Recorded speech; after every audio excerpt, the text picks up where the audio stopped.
Хәерле көннәр. Бүген безнең бердәм дәүләт имтиханнары башланып китте. Бүген 16 укучыбыз безнең инде география, литература, информатика фәннәреннән бердәм дәүләт имтиханнары бирәләр. Районыбызда 96 бала 11 классын тәмамлап, кулларына өлгергәнлек аттестатлары алдылар һәм инде югары уку йортларына керергә теләк белдерүче балалар бердәм дәүләт имтиханнарына керәләр.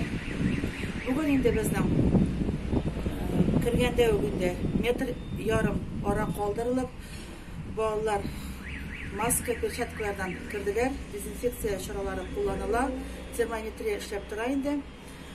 Аллага шөкер, инде температуралы балалар бүген булмады.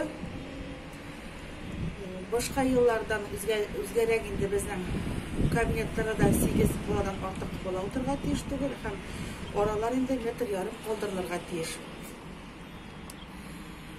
Имтихан барышында укучылар маска перчаткаларын сала алалар, аларның үз иркендә.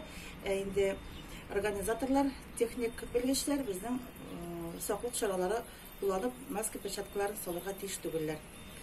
Шулай ук Казан шәһәреннән безнең инде күзәтчелек органнары килделәр һәм шулай ук җәмәгать күзәтчелеге дә безнең инде бар.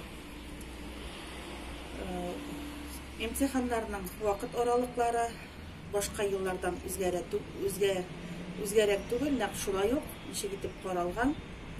Мен обер тарафынан шулай ук бара.